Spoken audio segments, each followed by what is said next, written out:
Hey there, gang. Patrick King here, coming to you live from Meriden, Connecticut at KB Equine, here with my good friend and clinic host, Katie Bogart. We're here to talk to you today about our question. Kim sent in the question asking, could you elaborate more on timing up with the feet?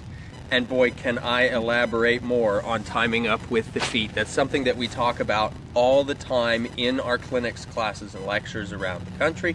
So Katie's here to help me with that. So what we want to think about is we're going to use the example of this rope tied to Katie's leg today, but we're going to think about the stimulus of the rope being, it could either be your rein if you were timing up with the horse's feet with your rein. It could be your seat if we're thinking more specifically about timing up with the seat. Again, we're just using the rope right now as an example so that you can see how we can influence our horse's feet while we're riding. Ready to rock and roll? Sure thing. Okay. All right. So I'm going to steal this rope. So I'm going to have Katie walk a circle around me here first to get started. Okay, so go ahead and walk your circle and walk pretty slow. So when Katie's walking, we're going to see in her leg there's 4 phases to every step that she's going to be taking. Now, it doesn't matter if it's a person, if it's a dog, if it's a horse, if it's a camel, anything with a leg, basically, the leg or the foot has 4 phases to every step that it takes. She's got the moment, we'll start with the moment we call impact, where the foot touches the ground. That's right now. We're talking, of course, about the foot with the rope on it. Right now, right now, right now. Again, that's the moment of impact. That's when the foot strikes the ground. Once the foot strikes the ground, the foot goes into the phase we call stance. Okay? That's when she's bearing weight on that foot. That's right now, right now, right now. So we've got impact, we've got stance. The next phase that we come to is the phase we call thrust. That's when that leg is just getting ready to lift off the ground. In that moment, her other foot is bearing her weight, all right? So that moment of thrust is right now, right now, right now. Okay, again, moment just before it lifts off the ground. Once that foot lifts off the ground and it's traveling through the air, that's the phase we refer to as flight. Right now, right now, right now. Okay? So we have those 4 phases: impact, stance, thrust, and flight. All right? Impact, stance, thrust, and flight. Now, again, we're using the rope as an example of an aid. The aid can be your rein, the aid can be your lead rope, the aid can be your seat, so you could be riding your horse or you could be working them on the ground. We've got to think about how these 4 phases correlate to the questions we're going to be asking of our horses, okay? If, for instance, I were to put pressure on this lead rope, okay, pressure on this rope at, say, this moment here, this moment. Right now, right now. That's the moment of stance. And you can see there's really nothing that Katie can do in that moment when, again, when the foot's in stance, because that foot's carrying all the weight of her body.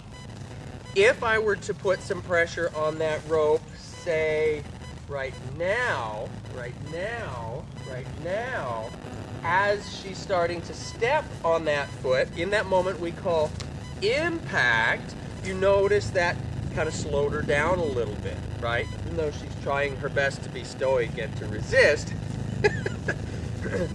she couldn't help it, because in that moment, the pressure caused the leg to stay there a little bit longer. If I were to ask her in this moment of thrust, right now, right now, right now, right now, that foot's getting ready to lift off the ground in thrust, but it doesn't really have, we'll say, a destination yet.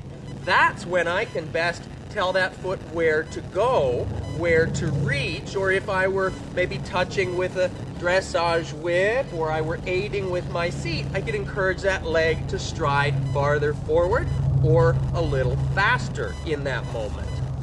If I were to ask in the moment of flight, she can't help it. Her weight's on the other leg, and the body's prepared for where that foot's going to head. If we ask in flight, we're going to potentially throw her off balance. Okay, see, I had to kind of cheat because she's done this before, so she knows when I'm going to ask for it. And again, in that moment, she can't help but be off balance, all right? So, depending on what we want to ask from our horse, whether we're asking for more movement, for more energy, whether we're asking to change the position of the leg, whether we're asking the leg to slow down or potentially even to stop, we've got to understand what's going on underneath us. Now, Katie's got 2 legs. We're just talking about 1 foot, and there's 4 phases to that 1 foot.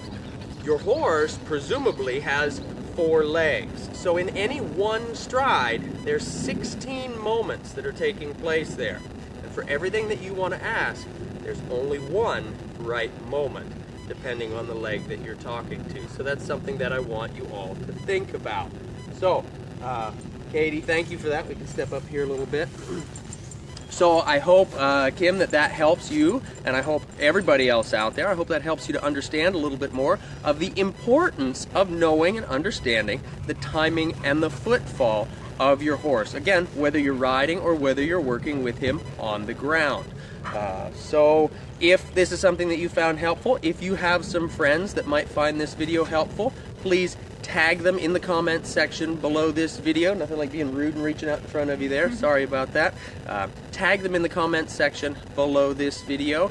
Katie knows the drill now because she's done this once before. I usually surprise our guests with the question of the day, but she's done this once before. So Katie, what's our question of the day? All right, so the question of the day is, what rider do you look to be your role model, or that you strive to be like? That's awesome. Yeah.